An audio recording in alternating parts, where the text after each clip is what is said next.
말씀 속에 함께 하시는 주님의 거룩한 성도는 귀한 시간 되시기 바랍니다. 시원 성가대 찬양 감사합니다. 할렐루야. 한 주간 잘 보내셨습니다. 이 시간 이렇게 하나님을 사모하여 이 자리에 참석한 성도들의 그 믿음 위에 하나님의 크신 은총이 충만하시기를 간절히 축원드립니다. 아랍 속담에 이런 말이 있다고 합니다. 해만 밝게 비치고 비가 오지 않으면 사막이 된다 하는 속담입니다. 우리의 삶은 기쁨과 고통, 승리와 패배, 그리고 성공과 실패의 경험이 뒤섞여서 그래서는 성숙해지고 완성된다 라고 하는 뜻입니다. 극한 직업이라고 하는 한 TV 다큐멘터리 방송을 제가 본 적이 있습니다만 한 베테랑 어부가 신참 어부에게 교훈을 주는 말이 매우 인상 깊었습니다. 그것은 바다에서 고기를 잡을 때 실수하는 것을 두려워하거나 무서워하지 말아라 라고 하는 그러한 충고였습니다. 실수를 안 해본 것이 오히려 나중에 감당 못할 큰 실수를 저질기 때문이다 라고는 그러한 충고였습니다. 그러므로 우리가 사는 데 있어서 소중한 교훈의 이야기가 아닐 수가 없습니다. 그런데 우리 믿는 자들에게 있어서 더 중요한 충고는 우리가 인생의 길 깊은 골짜기를 지날 때도 또 삶의 큰 어려운 역경에 처할 때도 하나님은 바로 거기에 나와 함께 하신다 하는 그 사실을 잊지 않고 살아가는 것입니다. 이는 제 말이 아닙니다. 오늘 보면 10편 23편 4절의 말씀입니다. 내가 사망에 옮지만 골짜기로 다닐지라도 해를 두려워하지 않을 것은 주께서 나와 함께 하시니라. 이 10편 23편이 오랫동안 많은 사람의 사랑을 받을 수 있었던 것은 이 시가 바로 우리의 삶을 잘 반영하고 있기 때문입니다.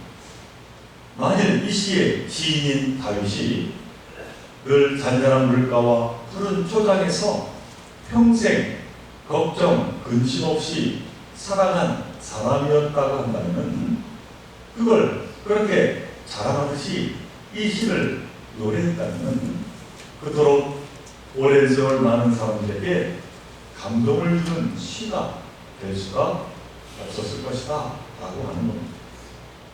구약성경 사무엘서에 보면은 달새가 난 그의 일생이 기록되어 있습니다만 이 10편 23편을 지은 다윗은 인생의 시련과 실패를 너무나도 많이 겪은 사람이었습니다. 한마디로 인생의 쓴맛을 아는 사람이었다라고 하는 겁니다.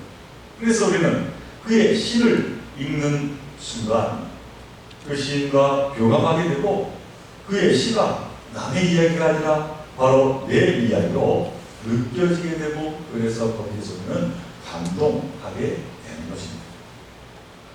오늘 본문으로 정한 20편, 23편은 우리가 외우다시피 하는 아주 좋아하는 시입니다만 이 단어와 단어마다 숨겨진 뜻이 있음을 보게 되는데 그 대표적인 단어가 오늘 본문 4절에 나오는 골짜기라고 하는 단어입니다. 히브리 언어로 이 골짜기는 그냥 시원한 그늘을 주는 골짜기가 아니라 깊은 암흑의 골짜기를 의미하고 있습니다. 그러니까 한마디로 인간이 당하는 삶 가운데 너무나도 견디기 힘든 어려운 상황을 상징하는 단어가 바로 이 골짜기라고 하는 단어입니다. 그리고 다윗이 바로 이런 골짜기 같은 상황을 참으로 많이 겪었다라고 하는 겁니다. 사랑하는 좋은 성도 여러분, 여러분 가운데 다윗처럼 이 세상에서 참으로 견딜 수 없는 깊은 암흑 골짜기와 같은 처지에 놓인 적이 있으셨습니다. 영어의 학자 IQ 하면은 우리는 지능지수라고 하는 것을 이제 다 알고 있습니다. 그런데 여러분들 AQ라고 하는 이것이 무엇인지 아십니까? 이 AQ는 역경지수라고 하는 것입니다. 이 역경지수는 이제 미국의 폴 스토츠라고 하는 박사가 제창한 그러한 단어인데, 이 역경지수란 어떠한 고난이나 역경 가운데서도 좀처럼 위축되지 않고 꿈꾸는 목표의 완성을 향하여서 열정과 끈기를 가지고 도전해 나가는 그 지구력을 AQ라고 그렇게 설명을 합니다. 그리고 이 역경지수 AQ가 높은 사람일수록 끝까지 포기하지 않고 도전하는 진정과 어떠한 위험도 긍정적으로 이제 감수하고자 하는 흔한 자세를 가지고 있다, 이렇게 설명하고 있습니다. 그리고 이 높은 역경 지수를 지닌 사람들의 특징을 세 가지로 설명했습니다. 첫째는 그들은 역전이나 실패 때문에 다른 사람에게 책임을 전가하거나 비난을 돌리지 않는다라고 하는 겁니다. 둘째로 이 역경지수가 높은 사람들은 역경이나 실패가 또 자기 때문에 생겼다고 스스로 비난하거나 비하하지도 않는다라고 합니다. 그리고 세 번째, 그들은 자신들이 직면한 이 어려운 문제들은 얼마든지 해결하고 헤쳐나갈 수 있다 라고 하는 그 긍정적이고 낙관적인 자세를 가지고 그 역경 앞에 쓴다라고 합니다. 우리나라는 에디슨이 무려 12,000번의 실험을 거쳐서 해결등을 발명한 후에 기자들에게 이렇게 말했습니다. 사람들은 보통 몇 번 실험해보고 쉽게 포기하는 게 문제입니다. 나는 내가 원하는 것을 얻을 때까지 결코 포기하지 않습니다. 우리 좋은 성도 여러분들은 어떻습니까? AQ, 곧 역경지수가 스스로 생각하기에 높다고 생각하십니까? 아니면 낮다고 생각하십니까? 우리 믿는 자들은 누구를 막론하고 이 역경지수가 다 높은 자들입니다. 다시 말해 우리가 살면서 감당하기 힘든 인생의 암흑 골짜기에 처하게 될 때 우리 그리스도인들은 때로는 물론 이제 낙심하고 좌절할지라도 끝내 일어서는 자들이다 라고 하는 사실입니다. 이것이 믿음의 힘이요, 이 믿음의 힘을 갖고 사는 자들이 바로 예수를 믿고 사는 바로 저와 여러분들이다 라고 하는 것을 언제나 기억해야 될 줄로 믿습니다.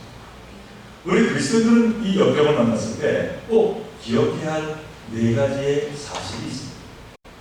그 하나는 이 땅에 살아가는 사람 누구나 예 없이 역경을 겪게 된다라고 하는 사실입니다. 살다 보면 암흑의 골짜기는 누구에게나 꼭 오게끔 되어 있습니다. 우리 가운데는 인생의 어두운 골짜기를 마저 나왔을 수도 있고 지금 그 골짜기를 지나고 있을 수도 있고 원치 않지만 지금 막 암흑의 골짜기에 한 발을 들여놓은 처지에 있을 수도 있습니다. 어찌되었든 분명한 것은 우리 인생은 이런 어두운 골짜기를 걸어가는 것과 같다라고 하는 사실. 그 누구도 이 골짜기를 피해 갈 수가 없습니다. 그다음 우리가 두 번째로 생각해야 할 것은 우리는 인생에서 그 누구도 이 역경을 예측할 수 없다라고 하는 사실입니다. 우리에게 어떠한 역경이 언제 닥쳐오는지를 예측할 수 있다면 얼마나 좋겠습니까? 그러나 역경을 대비해서 아무리 좋은 계획을 세웠다 할지라도 생각지 않은 역경이 찾아온다라고 하는 겁니다. 그리고 그 누구도 갑자기 찾아오는 역경을 미리 알아챌 수가 없는 겁니다. 뜻하지 않은 때 전혀 예상치 않은 어려움이 우리에게 찾아온다라고 하는 사실입니다. 그 다음 세 번째는 역경은 그럼에도 불구하고 반드시 끝이 있다라고 하는 사실입니다. 역경은 항상 계속되는 것은 아닙니다. 우리가 항상 역경 가운데서만 살지 않습니다. 한평생을 암흑과 같은 골짜기에서만 보내는 것은 아닙니다. 골짜기는 반드시 끝이 있기 마련입니다. 그러므로 우리가 역경에 처할 때는 도저히 벗어날 길이 없다고 우리가 생각하지만은 실상은 그렇지 않은 걸 언제나 기억해야 합니다. 역경이란 터널과 같아서 시작이 있고 끝이 있는 것입니다. 자연이치와 같습니다. 장마도 끝이 있고 무더위도 끝이 있습니다. 한겨울도 이제 끝이 있듯이 바로 우리의 역경도 우리에게 끝이 있으면 우리는 그를 기억하며 우리는 그 역경 앞에 서야 하리라 하는 겁니다. 시몬 베드로는 베드로전서 1장 6절에 이렇게 말씀을 했습니다. 그러므로 너희가 이제 여러 가지 시험을 인하여 잠깐 근심하게 되지 않을 수 없었습니다. 오히려 크게 기뻐하더라. 베드로는 여기에서 잠깐이라고 하는 표현을 쓰고 있습니다. 우리가 이 세상에서 역경을 지고 산다라고 할지라도 장차 누리게 될 그 놀라운 그 영원한 삶과 비교해 보면 순간에 불과하다라고 하는 겁니다. 이처럼 역경은 그럼에도 불구하고 반드시 끝이 있다라고 하는 겁니다. 그 다음 마지막 네 번째로 기억해야 할 것은 이 역경은 분명한 목적이 있다라고 하는 사실. 하나님께서 우리에게 어두운 골짜기를 통과하게 하는 이유가 있다는 것입니다. 그 인생의 골짜기가 깊은 암흑의 골짜기일지라도 하나님께서는 그것을 우리에게 허락하시는 이유가 분명히 있습니다. 시몬 베드로는 베드로전서 1장 7절에서 그 이유를 이렇게 설명하고 있습니다. 너희 믿음의 시련이 불로 연단하여도 없어질 금보다 더 귀하여 예수 그리스도에 나타나실 때 칭찬과 영광과 존귀를 얻게 하려 함이라. 이 세상에 사는 동안 여러 가지 고난과 역경으로 어려움을 당하지만 이런 것들은 결코 우연히 일어나는 것이 아니라는 것입니다. 우리의 믿음을 더욱 세우기 위해 일어난다는 것입니다. 그래서는 결국 주님께 칭찬과 영광과 존귀를 얻게 하려는 하나님의 참으로 선한 목적이 그 안에 있다라고 하는 말씀입니다. 사실 그렇지 않습니다. 여러분은 여러분의 믿음이 언제 자라난다고 생각하십니까? 우리는 내 사업이 잘 되고 또는 자녀가 잘 되고 내 계획이 생각대로 잘 될 때 기쁨과 행복과 감사를 느끼게 되는 것은 당연한 일입니다. 그러나 일이 술술 잘 풀린다고 해서 동시에 내 믿음을 키우기란 사실 쉽지는 않습니다. 내 믿음이 언제 어떻게 자랐는지 돌아보면 평탄할 때가 아니라 어렵고 힘든 시간 가운데 일어납니다. 물론 모든 것이 너무 잘 되고 정상적일 때 그 은혜에 감사함이 넘칩니다. 그러나 역설적이게도 하나님이 그만큼 절실하지 않습니다. 아쉬움이 적기 때문입니다. 그렇지만 인생의 어두운 골짜기를 지날 때 우리는 하나님 앞에 무릎을 꿇게 되는 것입니다. 그리고 그 역경을 통하여 내 믿음이 강해진다라는 사실입니다. 우리는 마태마가도가 요한복음을 믿으면서 예수님에 대해서 종종 오해하는 경우가 있습니다. 그 하나로 예수님은 역경과 고난으로부터 언제나 자유로우셨다 이렇게 우리는 생각하는 경우가 그러나 결코 그렇지 않습니다. 마태복음 26장 39절에 보면은 예수님도 이 겟세마네 동산에서 얼굴을 따게 되시고 엎드려 기도하여 이르시되 이 잔을 내게서 지나가게 하옵소서 하며 이 고통에 그만 매어 계셨음을 보게 됩니다. 또 예수님은 외로움으로 힘들어 하신 분이셨습니다. 누가복음 9장 58절에 보면 예수께서 가라사대 여우도 굴이 있고 공중에 새도 집이 있으되 인자는 머리 둘 곳이 없도다 하면서 이 세상에서의 그 외로움을 이제 토로하시고 있음을 보게 됩니다. 예수께서는 이 세상에서 실망하실 때가 없으셨습니다. 우리 예수님도 실망하셨습니다. 마가복음 10장 35절에 보면 세베대의 아들 야고보와 요한이 예수께 이르되 주의 영광 중에서 우리를 하나는 주의 우편에 하나는 좌편에 앉게 하여 주옵소서 이렇게 부탁합니다. 그러자 예수께서 안타까워하시며 그에게 말씀합니다. 너희는 너희가 구하는 것을 알지 못하는도다. 실망하고 계십니다. 예수께서는 또 오해를 받으시고 중상모략을 받으시며 비난을 받으신 적이 너무나 많으셨습니다. 그 내 복음서에 다 나오는 내용입니다만 대제사장들과 온 공회와 또 호산나하며 환영까지 했던 그 백성들이 예수님을 십자가에 매달라고 외쳤음을 보게 됩니다. 그들을 구하기 위해 이 땅에 오신 예수님을 말합니다. 이처럼 예수님은 이 땅에서 역경이라고 하는 역경은 다 겪으신 분이셨습니다. 음침한 죽음의 암흑골짜기를 걸어가셨다라고 하는 사실. 사랑하는 종교 성도 여러분, 여러분의 인생은 어떻습니까? 우리도 별반 다르지 않습니다. 우리도 이와 같습니다. 때로는 생각지 못한 고통과 역경을 겪고 또는 중상모략을 받기도 하고 오해를 사기도 하고 또한 가까운 이제 이웃들을 통해서 배신을 당하기도 합니다. 그래서는 이런 힘든 일이 왜 나에게만 자꾸만 일어나는지 너무나 억울할 때가 많습니다. 나만 유독 이렇게 힘들게 살아가나? 왜 나만 병들고 내 가족만 힘들고 왜 이렇게 일이 안 풀리고 고통 가운데 살아야 하는가? 는 생각할 때가 많이 있습니다.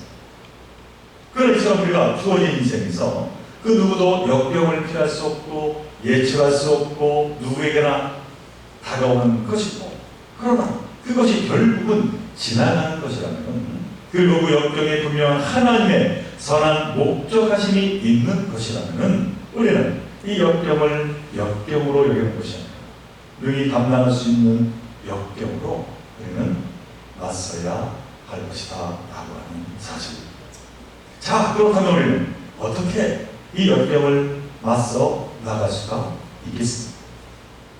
믿음의 아들 다윗은 오늘 본문을 통하여 우리 믿는 자들에게 그 힘든 역경 속에서 어떻게 해야 하는지 크게 세 가지로 권면하고 계십니다. 다윗은 그 첫 번째로 역경을 두려워하지 말 것을 권면하고 있습니다. 본문 4절에서 다윗은 해를 두려워하지 않을 것은 하며 고백하고 있습니다. 어떠한 역경도 두려워하지 않는다는 것입니다. 비록 내가 사망의 음침한 골짜기로 다닐지라도 말입니다. 다윗은 거인 골리앗 앞에서 두려워하지 않았던 것처럼 어떠한 역경이라도 낙담하거나 두려워하지 않았습니다. 그래야 역경을 이길 수가 있기 때문이었습니다. 사실 낙담하거나 두려워한다라고 하는 것은 무엇보다 내 마음의 자세에서 자욱되는 것입니다. 그래서 낙담과 두려움의 반대는 담대함인데 이는 확실한 믿음에서 비롯되는 것입니다. 그리고 이 믿음의 사람은 한 가지 아주 중요한 특징을 갖고 있는데 그것은 다름 아니라 감사하는 마음입니다. 그리고 이 믿음의 사람은 바로 이 감사함을 가지고 이제 낙담하거나 두려움에서 이제 한 걸음 빠져나와 다시 한번 내일의 소망을 갖고 살아간다라고 하는 사실입니다. 출처를 알지 못합니다만은 감사에 대한 아주 재미난 글이 있어서 이 시간에 한번 제가 읽어드립니다. 내가 지불해야 할 소득세가 있다면 그건 내가 무능하지 않고 돈을 번다는 것이고, 옷이 몸에 좀 낀다면 그건 내가 잘 먹고 잘 살고 있다는 것이고, 청소해야 할 방, 고쳐야 할 하수구가 있다면 그건 내게 안식할 수 있는 집이 있다는 것이고, 주차장 맨 끝 먼 곳에 겨우 주차할 자리가 하나 있다면 그건 내가 걸을 수 있는 건강에다 차고 있다는 것이고, 냉방비가 너무 많이 나왔다면 그건 내가 여름에 시원하게 살고 있다는 것이고, 교회에서 뒷자리에 앉은 어떤 교회의 엉터리 찬송가가 영 거슬린다면 그건 내리가 너무 잘 들린다는 것이고, 세탁하고 다림질해야 할 일이 산더미에 일어나면 그건 내게 입을 옷이 많다는 것이고, 온몸이 뻐근하고 피곤하다면 그건 내가 열심히 일했다는 것이고, 이른 새벽 시끄러운 자명종 소리에 깼다면 그건 내가 살아있다라고 하는 것입니다. 서로 이러한 감사함을 통하여 역경에 두려워하거나 낙담하지 아니하는 저와 여러분 되시기를 간절히 바랍니다. 그 다음 두 번째로 가져야 할 마음은 첫 번째와 연결된 것으로 하나님께서 나와 함께 하심을 기억하는 것입니다. 다윗은 내가 해를 두려워하지 않을 것은 스스로 강하기 때문이 아닙니다. 하나님께서 나와 함께 하심이기 때문이라고 고백하고 있습니다. 하나님이 항상 자기와 함께 하신다라고 하는 것입니다. 다윗은 정말로 한평생 상한 그 음침한 골짜기를 달릴지라도 결국 혼자 통과하는 것으로 여기지 않았습니다. 임무하되 신앙을 언제나 가슴 깊이 새기며 살아갔던 것입니다. 그래서 낙심하거나 두려워하지 않았던 것입니다. 이사야서 43장 2절에서 하나님께서 이렇게 말씀하셨습니다. 네가 물 가운데로 지날 때 내가 함께할 것이라. 강을 건널 때 물이 너를 침몰지 못할 것이며 네가 불 가운데로 행할 때 타지도 아니할 것이요 불꽃이 너를 사르지도 못하리라. 하나님은 천국 보좌에 앉으셔서 우리를 내려다보시며 네가 잘되기를 바란다고만 말씀하시는 분이 아니시다고 하는 것입니다. 내 삶의 골짜기에서 나와 항상 동행하시고 함께 손에 손을 맞잡고 걸으시면서 이 험한 골짜기에서도 인도해 주시는 분이심을 이제 다윗은 그의 삶을 통하여 깨달았고 바로 그 믿음으로 모든 것을 감당해 나가게 되었다라고 하는 사실입니다. 그 다음 세 번째로 다시 오늘 본문을 통하여 우리에게 주시고자 하는 권면은 이 하나님의 보호하심과 인도하심에 나를 전적으로 맡겨야 한다라고 하는 말씀입니다. 다윗은 오늘 4절 후반부에서 이렇게 고백합니다. 주의 지팡이와 막대기가 나를 안위하시나이다. 막대기와 지팡이는 어디에 쓰는 물건입니까? 목자가 양들을 보호하고 인도하기 위해 사용하는 도구입니다. 목자는 막대기와 지팡이를 자유자재로 구사해서 이제 양들을 공격한 어떤 짐승이라도 보호합니다. 이처럼 하나님께서는 우리의 삶의 험한 골짜기에 지날 때 우리를 방어하고 보호하시는 참으로 우리에게는 생명 되시는 분이시라고 이 다윗은 고백하고 있는 것입니다. 시편 34편 19절에서 이런 말씀이 있습니다. 의인은 고난이 많으나 여호와께서 그 모든 고난에서 건지시는도다. 이 말씀은 그리스도인들도 세상 다른 사람들과 똑같이 음침한 그 사망의 골짜기를 지날 수밖에 없다는 것입니다. 정말 우리는 실망할 때가 많이 있습니다. 원치않는 병도 걸립니다. 사업에 실패하기도 합니다. 생각지 않은 비극을 겪을 때도 있습니다. 자녀의 문제, 가정의 문제가 넘쳐납니다. 그러나 그리스도인과 세상 사람들과는 아직 큰 차이가 있습니다. 그것은 바로 목자 되시는 주 하나님께서 나를 건지시는 분이십니다. 나를 다 맡긴다 라고 하는 그 고백의 삶을 살아가는 자들이다 라고 하는 사실. 그래서 다윗은 감당합니다. 오늘 4절의 말씀을 감히 고백하고 있는 겁니다. 내가 사망의 음침한 골짜기로 다닐지라도 주의 지팡이와 막대기가 나를 안위하시나이다. 이 고백이 저와 여러분의 고백이 되시기를 간절히 바랍니다. 사랑하는 종교 성도 여러분, 우리 믿는 자들은 해를 당할지라도 두려워하지 않는 자들입니다. 하나님이 함께 하시기 때문입니다. 그러므로 저 여러분 옆에서, 여러분 앞뒤에서, 여러분 앞에서 위에서 지팡이와 막대기를 들고 서 계시는 그 하나님의 그 참으로 국률하심을 믿음의 눈으로 바라보면서 하나님께 더욱더 나아가며 하나님을 의지하는 귀한 삶을 살아가시기를 간절히 바랍니다.